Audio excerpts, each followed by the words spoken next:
মালদ্বীপের প্রেসিডেন্ট মোহাম্মদ মুইজ্জুকে ক্ষমতা থেকে উৎখাত করতে দেশটির বিরোধীদের নিয়ে নীল নকশা তৈরি করেছিল ভারত। বিষয়টির সঙ্গে জড়িত ব্যক্তিদের বরাত দিয়ে এ তথ্য জানিয়েছে মার্কিন সংবাদ মাধ্যম ওয়াশিংটন পোস্ট।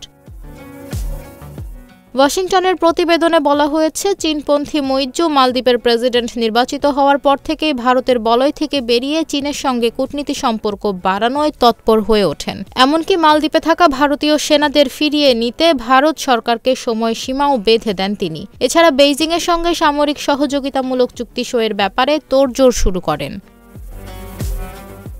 এমন পরিস্থিতিতে প্রেসিডেন্ট মুইজ্জুকে সরিয়ে দিতে মালদ্বীপের বিরোধী নেতাদের সঙ্গে গোপনে আলোচনা শুরু করেন ভারতের গোয়েন্দা সংস্থা রিসার্চ অ্যান্ড অ্যানালাইসিস উইং এর পক্ষে কাজ করা এজেন্টরা। কয়েক সপ্তাহের মধ্যেই তারা একটি নীল নকশা সাজিয়ে ফেলেন। ওই আলোচনায় অংশ নেওয়া কয়েকজন ব্যক্তি বিষয়টি নিশ্চিত করেছেন, তবে ওয়াশিংটন পোস্ট তাদের নাম প্রকাশ করেনি। 2023 সালের শেষের দিকে ক্ষমতায় বসা মুইজ্জু ভারতের আধিপত্যবাদী পররাষ্ট্রনীতির জন্য চ্যালেঞ্জ হয়ে দাঁড়ান। তিনি ইন্ডিয়া আউট স্লোগান দিয়ে ক্ষমতায় বসেছিলেন। ওয়াশিংটন পোস্ট জানিয়েছে, সম্প্রতি তাদের হাতে ডেমোক্রেটিক রিনিউয়াল ইনিশিয়েটিভ শীর্ষক একটি অভ্যন্তরীণ গোপন নথি এসেছে। নথিতে দেখা গেছে মালদ্বীপের বিরোধী রাজনীতিকেরা মুইজ্জুর নিজ দলের সদস্য সহ 40 আইন প্রণেতাকে ঘুষ দিয়ে প্রেসিডেন্টকে অভিশংসনের প্রস্তাব দেন।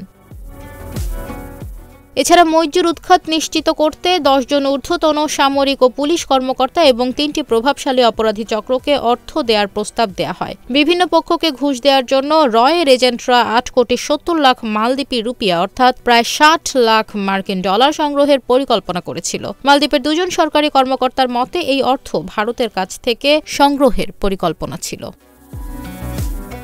তবে শেষ পর্যন্ত ষড়যন্ত্রকারীরা মুইজ্জুকে অভিশংসনের জন্য যথেষ্ট সমর্থন জোরদারে ব্যর্থ হন। মুইজ্জুকে উৎখাতের এই পরিকল্পনায় অর্থের যোগান দিতে ভারত শেষ পর্যন্ত আর এগোয়নি।